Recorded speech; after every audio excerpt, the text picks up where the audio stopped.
Sorry. The question is, when did they officially notify the city that they were responsible for maintenance? May 15th, and who was it addressed to? The copy of this. Okay, the letter was addressed to Mr. Marks wanted a letter that the building was substantially complete, ready for punch list. We were ready to start the punch list process this summer. We were delayed because we were waiting to get the hookups for the building, the electrical, some of the other hookups. But the building was technically substantially complete, so he wanted a letter for the record. It was addressed to him. I signed it as the architect of record on May 15th. William Waters was copied on that letter. To whom was that? To Matt, Matt. to Morganti. So, you wrote a letter to yourself? No, REG Architects, I don't work for Morganti. I wrote, REG Architects sent, Morganti wanted, for the record, a letter that the building was not complete, substantially complete, as of May 15th, and that's what I did, and I sent a copy of it to William Waters. Was or was not? Was complete, substantially complete. So, was there a subsequent letter to the city saying, hey guys, the building's substantially complete, why don't you come on over here and start maintaining it? No, I mean, the letter was copied to the city, and we discussed it in meetings, document in meetings, that the building's substantially complete. So these Nothing in writing though. meeting was. City manager? I think there's actually even an article in the Post at one time that, remember they were saying there was substantial, everybody's wondering what that was meaning. If you'll recall, I think that was in May. Wait, I'm confused. So we're supposed to read between the lines to know that substantially complete means that we now have to take over maintenance of the building? The city has been maintaining parts of it since then. They haven't. They're cutting the lawn, they've been paying the power bills and the water bill for the building. And that's the definition of a substantial completion. And the three things you mentioned, sir, don't even physically touch the building. We supply the funds to bring power to the building, we supply the funds to bring water to the building, and we cut the grass around the building, but we're not actually doing anything to the building in terms of maintenance. And the water and the electric are the lead project. We're getting into one of those circular arguments that they're agreeing to address the issue of that. Also, just to remind the commission, there was really no budget or staff or anything assigned to the beach project for this building. It had always been, I guess, when it was originally discussed, and again, coming in midway and trying to pull together how we run this thing. Maintenance staff for the project, there isn't. And now with the new fiscal year, you know, we've developed a business plan that addresses those issues.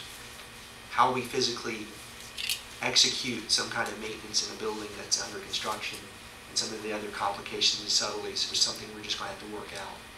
It's not clear cut and easy. So it's not so easy to say, well, the city should have been doing this, but they're agreeing to take care of it is what I'm understanding and I'm hearing. So had the stuff never rusted, we wouldn't have even known. Well, it might not, but you know, whether high grade or stainless steel, you know, being a boat owner. It's being taken care of. Yeah. There is incredible costs to get things that, it doesn't mean it doesn't stain, it stains less by definition. It still needs to be maintained. Correct. Commissioner Mercer? Well, I just wanted to comment on that. I understand that there may be he said, she said on the maintenance, but I hope that you do everything you can to go after the manufacturers on the equipment, because when I first did a walkthrough, I was walking through with caterers, and I'm like, oh my God, what is this? And then I asked the city manager to come up, and I said, you know, this is not acceptable, you know, whether it was a maintenance issue or not. If I'm noticing it, there were a lot of people, including city staff, city reporters, bloggers, Morganti, REG, walking through this project, and at no time did anyone say, why isn't it being maintained? You know, if you as professionals knew that it was supposed to be maintained and we were supposed to be maintaining it, I would expect someone to say, you know, you're supposed to be greasing it, you're supposed to be, whatever is supposed to be done isn't being done, and we could have sent somebody to do it. But 5-6 months in, I don't agree with the product rusting within 5 to 6 months period, whether we're supposed to be taking care of it or not. But at some point, you know, we can point fingers all over the room, but everyone from every department and every organization walked through that project just like I did on the day that I said, why is this rusted? So, you know, I hope that we move forward and we can get this done as soon as possible. Again, we've got businesses opening, and if I noticed it, other people walking around the project as we open businesses are going to do the same thing. So, you know, we need to step up to the plate and figure out and move forward, because it's a working relationship. We do work with everyone in this room, and we'll continue to do work, and we just need to make sure that at the end of the day, we have a project that we can all own, and that we can walk away and say, you know, we were part of that great project. Exactly. And two, it's that having not been here for the initial process where you set some of these things into the contract and to create it, it's hard to come in at the end and say, woulda, shoulda, coulda here, you know what I mean? But yeah, you're the experts. Tell us, let us know, keep us in the loop as we finish up these final things, because we want to see this project done to fruition. And as Commissioner Amoroso said, we want to brag about it, we want to all be excited about it. It's a beautiful building. But, you know, you got to keep us in the loop and tell us what we need, where we need, because that's why we hired you. If it's insufficient, if it's inferior, if it's whatever, we need to know. If we need to be doing something, we need to know. We're here, our phones, our cell phones, everything, anything you need, we're available. I'll be anywhere you need in a second. But we need to finish this off. We need to do it right, and I thank you for stepping up, replacing those parts. I really do. Thank you. Thank you. I think when we talked about the life expectancy of this new building, and is 50 years the number that we talked about in the past? 25 to 50 years. 100 years. Okay. A couple real quick questions to tie it all together. Mr. Gonzalez, when we brought your preliminary drawings to the commission one night, and you were missing the demolition drawings, we had the big back and forth about how much of the building is being demolished and how much was saved, how much the building is saved. Very little. How little?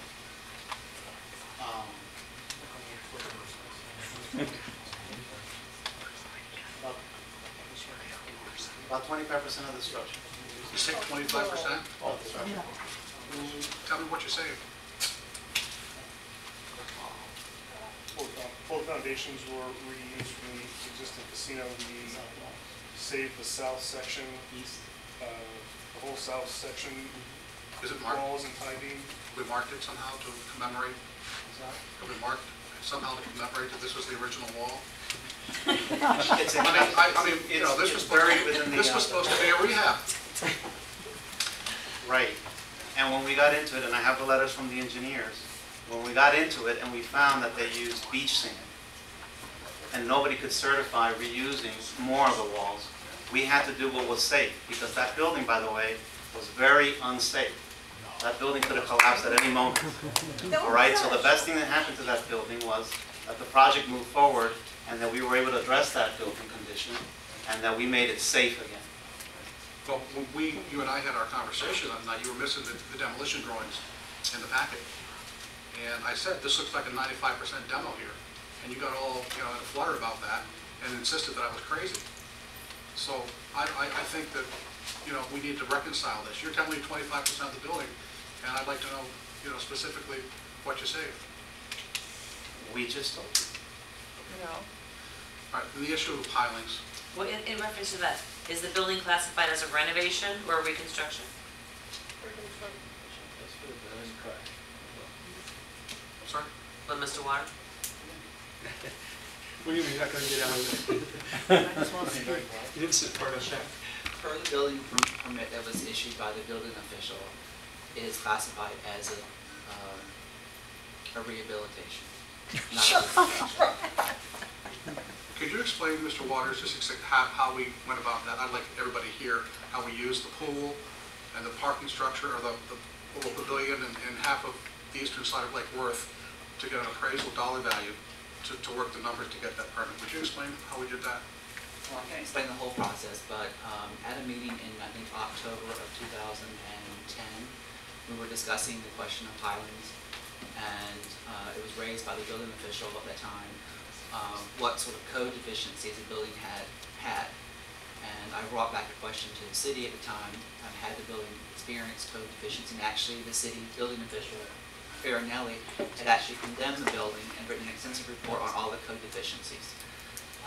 The building official mentioned that the cost to remediate those code deficiencies could be taken off the 50% threshold value to determine whether the building would be considered a substantial rehab or not. That necessitated a building appraisal that was done by Anderson and Carr. That was provided to the building official, as well as the estimate from Morganti of what the cost would be to remediate all the code deficiencies. And based on the formula that was accepted by the building official, the building fell below the 50% threshold. Why did you include the beat of the pool structure and the pool house? I didn't include it. Could somebody, Mr. I Gonzalez? don't feel if anybody who's involved in the appraisal from the city is actually still with the city. It was undertaken by the city manager's office, and at that time, Rachel Smithson was the project manager for the city. Did you look at the appraisal? I have to do the appraisal. Did it have the pool building on it? I believe it did. Did that seem a little odd for you? Well, at the time, the pool building was attached and was theoretically part of the project. How was it attached? With two separate walls? Well, you couldn't see they were not attached from what we could see from the outside. The building hadn't been demolished yet or taken apart. Was the pool involved in the original plans of the project? To be part, I mean, in the building construction? Because right now, it looks like an afterthought sitting next to the beautiful new building. I mean, was it part of the original? I can't speak to that. I know that there were thoughts about what was going to happen to the pool building and how to deal with the pool. I know that there were discussions prior to my coming to work for the city at some meetings, what could be done to the pool building to have it fit in with the rest of the building. And that was going to be looked at a later date. And the later date is now. I have a question about pilings, because there's a lot of questions out there about seawall. Did, Mr. Gonzalez, did your office ever issue a memo or any type of an estimate to the city of Lake Worth at any time that included pilings as part of the price? No, I don't have any memory of that, no. No memory of that? No. Would anybody in your team have memory of that? Yes. The construction budget, conceptual design budget that was presented to you at the commission meeting probably at the end of September after all the charrettes included a $500,000 contingency for structural issues that was related to whether or not we have to have pilings or not. And what happened with that document? It's actually, I provided a copy to the city manager. It's on file with the city. It's part of the construction documents, the evolution of the conceptual design documents as the projected probable estimate of cost for the project before it went to Morganti. So initially you thought pilings would be a novel idea, a great idea. I think we were preparing for the fact that it's highly likely that we would have to have pilings. Okay, so would you have a copy, Mr. Gonzalez, would you have a copy of that? It's in the design phase one. It could probably be in the files. I do remember we had the 6 million, of which about $500,000 was for structural items, of which the piles could be a potential portion of that based on the state of Florida's interpretation too. You know, when that wasn't required by the state of Florida and because of the red tagging, that money was kept to do the other structural repair works. Like I said, very little was left, so you didn't see an extra cost from Morganti to go above the $6 million when those walls that started crumbling with the salt sand in them had to be rebuilt. I'm referring to a document that was submitted before Rachel Smithson left the city. Yes, That referenced, I think it was either $7 or $9 million initial estimate. yes, I do remember that. You remember that one? Yeah. That's the one we're talking about. Why don't you share with all of us a little bit about that document? That's been several years ago, so other than that was an initial ballpark estimate of the project at the beginning. It was right after the summer charrettes. Did you all attend the summer? You weren't here for that either? What year? 2010. No. So the competition was in the spring of 2010. We won the competition, and then the summer of 2010, you were there, Mr. Maxwell. We had the charrettes. William was part of our team at the time too, so he was involved with me leading the charrettes. After the charrettes, the next step would have been this design phase where we always do a conceptual opinion of costs, probable costs, as we do on all projects, of a range of X to X. At that point, we were including the pool building. We were turning it around the corner too. We wanted the pool to have on the south side, instead of a blank wall, have little shops or opportunities to do little buildings so that from the lower level parking lot, you have like a dog leg, like an L-shaped dog leg that you can then come up and about. That's why that number was around that 7 to 9 million. Eventually, you know, we were told that's not possible, there's only 6 million. In fact, we were told by the city manager and by Mrs. I forgot the lady's. Rachel Smithson. Huh? Rachel Smithson. Rachel, you know, that under no circumstances could the project be more than $6 million, and that's where things like the pool building were cut out of the budget and other. Did the city actually accept that document? What do you mean by Did they that? actually physically take possession of the document? Or did they It give should it back? be in the city's records. Or did they yeah. give it back to you and said, no, we can't have this because it's a $6 million project? We were, obviously, we were not hired to do a $7 to $9 million project. If we had all the money to do a $7 or $9 million, that's what it would have cost. We were told it had to be pulled back to $6 million. That is true. Fair enough. Is seawall going to be good enough to get us where we need to be? The seawall's not in our scope. So Mr. Biggs' question. All right, good. I guess that's all I have. And Madam Mayor, I thank you for, and everyone that's come out tonight. You know, this project has been an ongoing, you know, bone of contention, controversial issue, or a warm and fuzzy issue, depending on how you look at it for the last 30 years. Many people and efforts have been put forth to do this. And, you know, I think it always, in my mind, always came down to money. How are we going to pay for it?